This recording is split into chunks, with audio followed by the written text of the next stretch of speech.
análise de Nasce uma Estrela. Eu achei um filme de uma profundidade, de uma beleza incomum, né? Apesar das expectativas, críticas, agora já baixou um pouco porque não é um filme tão novo, né? Mas eu acho que esse filme é uma pérola, assim, pra gente aprender sobre as profundidades da alma humana. Muitas de vocês já comentaram ali no feed, né? Ah, já sei, codependente, dependente, sim, óbvio, já tô manjada, né? Vocês já me leem. É claro que eu vou falar sobre codependência e dependência, né? Mas não vou falar assim nessa coisa de ficar explicando o que é um, o que é outro, porque quem já tá aqui no Clube do Filme faz um tempinho já entende um pouco dessas histórias. Mas a minha proposta em falar desse filme com vocês é mostrar caminhos reais de cura, né? Não caminhos idealizados, mas caminhos reais para relacionamentos disfuncionais. O grande ponto é qual relacionamento será que não é disfuncional, né? Então, o filme ele trata da dor de um relacionamento real. E é muito difícil, gente, a gente escolher o caminho do relacionamento real. A maior parte das pessoas sofre a dor e a frustração de não vivenciar o relacionamento ideal, e é óbvio que é sempre culpa do outro, né? Então, quantas e quantas pessoas se separam porque o outro não se comprometeu com o relacionamento ideal. E a grande questão é que o caminho possível, guarde isso que eu vou falar, o caminho possível, ele se abre diante de mim quando eu escolho pelo relacionamento real. Ou seja, pelo relacionamento possível e não pelo relacionamento de compensação. A gente entra muitas vezes num relacionamento com a fantasia inconsciente de que esse outro me compense do que me faltou na infância, né? E o relacionamento real é entender que eu escolho esse outro a partir das disfuncionalidades da minha infância e tenho nesse outro disfuncional tanto quanto eu, independente de qual que é o nome dessa disfuncionalidade, eu tenho nesse outro a possibilidade de encontrar o caminho real do amor. E é isso que a gente vê na história de Jackson e Ali, né? Que na verdade a gente no fundo enxerga quem ali? O Cooper e a Lady Gaga, porque eles trazem muito da história deles, né?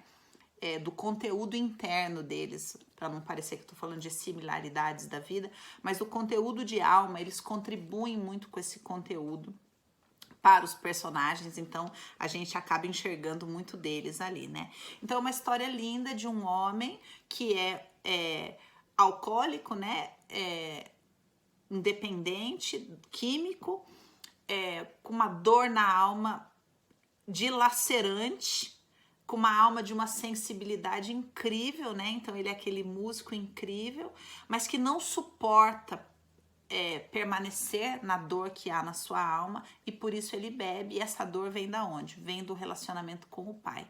Então ele é um cara muito bacana, que não se corrompeu com a fama, né? Ele tá lá. O irmão ali cuidando dele, né? Então sempre tem um cuidando do dependente.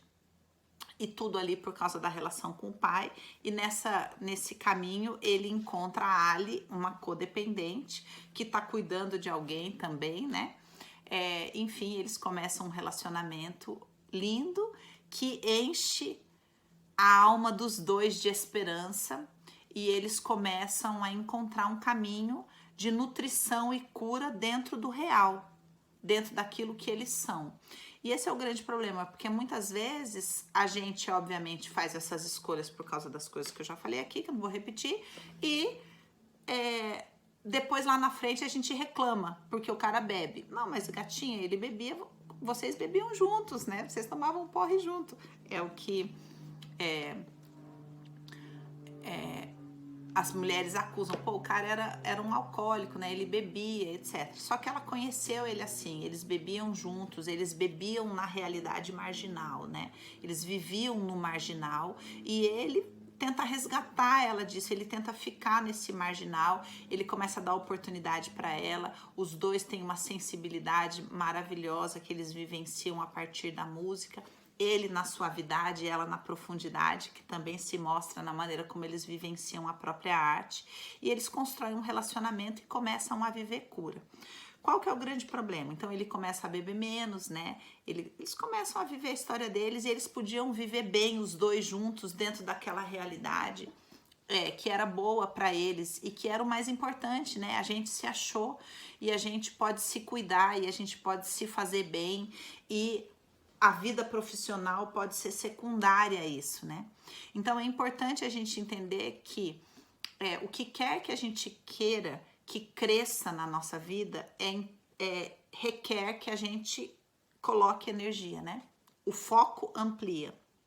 Ou seja, o que era importante para eles? Curar a alma, viver um relacionamento. Então, por que eles não colocaram o relacionamento como prioridade? Só que o grande problema é que ele era um homem mais maduro e ela ainda estava muito refém da codependência dela. Em que sentido?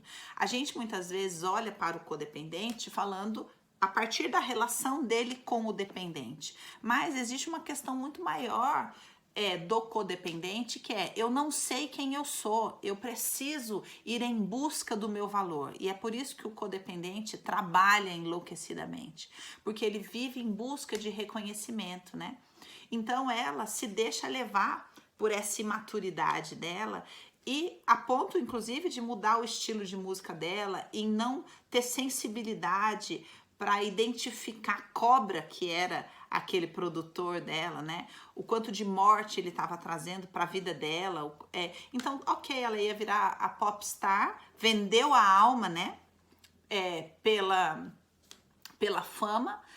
E eu tenho um podcast da semana passada que eu falo sobre isso, não lembro o título agora, mas eu falo sobre essa coisa do dependente se tornar, né, sempre o codependente, que as pessoas esperam que ele seja, ele não conseguir bancar a identidade real dele, né, e ela vende a identidade real dela, os valores, ele vai sofrendo porque ele a ama verdadeiramente, né? Então ele vai sofrendo, ele não quer prejudicar ela, mas ao mesmo tempo ele se sente profundamente traído, né? Porque, a gente ia ficar junto, né? A prioridade era a gente e não a fama, né? Não tinha sido isso que a gente tinha combinado.